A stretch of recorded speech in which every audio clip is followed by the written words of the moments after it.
কিন্তু আমার শাশুড়ি চেয়েছিল তার নাতি হবে, মেয়ে হয়েছিল বলে কি তার অভিমান। কিন্তু নাতনি মুখ দেখে সব অভিমান যেন নিমিষে উধাও। সেদিন আমার মেয়েটাকে কোলে নিয়ে কত আদরই না করলো। এরপর থেকে মেয়েটা আমার দাদুর পাগল, আর শাশুড়িও নাতনি ছাড়া কিছুই বোঝে না। কিন্তু আজ থেকে এই আদর আর তার কপালেই জুটবে না।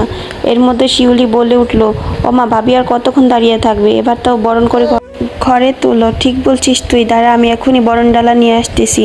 দৌড়ে সে এবার ঘরে আসলো। আমাকে মাটিতে পড়ে থাকতে দেখে বলল, ও বড় বউ, এমনিতে মাটিতে পড়ে থাকলে কি চলবে? দেখো পুরুষ মানুষ 8টা বিয়েও করতে পারে, হাদিসে আছে, এ জায়েজও আছে। আমি এখন বড় বউ হয়ে গেলাম। আমার শাশুড়ি আমাকে বৌমা বলে ডাকতো। শিহাবরা 3 বোন 1 ভাই।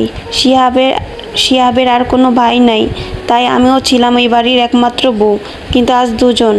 শাশুড়ি মার কথা ধ্যান ভাঙলো। বলি, কোন দুনিয়া হারিয়ে গেলে? বিরক্তিকর সুরে, যাও গিয়ে শিহাবের ঘর ঠিক করো, আর তোমার সব কাপড় চোপড় নিয়ে দক্ষিণ রুমটা যাও।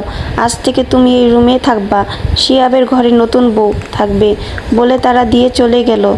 গুটি গুটি পায়ে রুমের দিকে গেলাম। মাইশা আর নিষ্পাপ মেয়েটা কি সুন্দর করে খাটে ঘুমিয়ে আছে। আজ থেকে আর এই ঘরে খাটে ঘুমাতে পারবে না। ঘরটা ভালো করে চোখ বুজিয়ে দেখছি, প্রতিটা জিনিস স্পর্শ করে দেখছি। আজ থেকে এগুলো অন্য কারো হয়ে যাবে। এর মধ্যে শিউলি এসে ধমক দিয়ে বলল, কি করছো বড় ভাবি?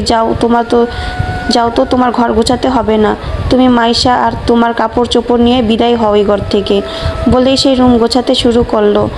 নতুন বউকে আমার রুমে আনা হলো।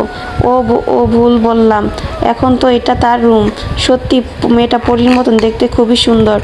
দরজার কাছে দাঁড়িয়ে সব দেখছিলাম। হঠাৎ শিয়া বলে উঠল,